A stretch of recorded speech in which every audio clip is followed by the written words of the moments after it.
अस्सलाम वालेकुम नाज़रीन, इंशाल्लाह आप खैरियत से होंगे। अल्लाह पाक आपके घराने को आबाद रखे और आपके दस्तरखान को हमेशा हरा भरा रखे। आज मैं आपके लिए लेकर आई हूँ फ्रूट चाट की रेसिपी। ये देखिए मैं कैसे बनाती हूँ, मेरे साथ रहें। ये मैंने लिए हैं सेब लिए हैं, इनको इस तरह कट कर लिए हैं।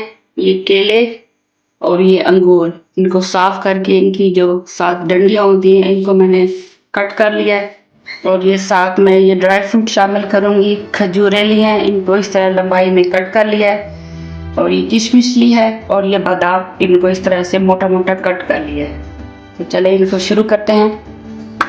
सबसे पहले मैं ये सेब ऐड करती हूँ, ये केले डाल रही हूँ। बिस्मिल्लाहिर्रहमानिर्रहीम, बिस्मिल्लाहिर्रहमानिर्रहीम। ये इनको मैंने मिक्स कर लिया। मैं ये चीज़ें ऐड करने लगी हूँ। बिस्मिल्लाहिर्रहमानिर्रहीम। ऊपर ये बादाम डालूंगी इसके। बिस्मिल्लाहिर्रहमानिर्रहीम, बिस्मिल्लाहिर्रहमानिर्रहीम। ये मैं क्रीम ऐड करने लगी।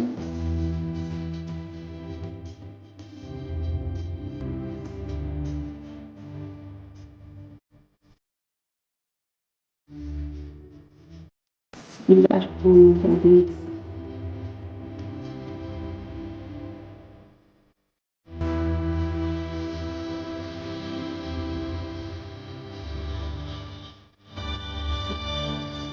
नाज़रीन, ये फ्रूट चाट की रेसिपी आप तो ज़रूर ट्राई करें, इंशाल्लाह आपको पसंद आएगी। और मेरी वीडियो को लाइक करें, मेरे चैनल को सब्सक्राइब कर दें और अपने दोस्तों और रिश्तेदारों में भी इसको शेयर कर दें। इंशाल्लाह मिलते हैं अपनी नेक्स्ट अच्छी सी वीडियो के साथ। तब तक के लिए अल्लाह हाफ़िज़। अल्लाह आपका हामी और नासिर।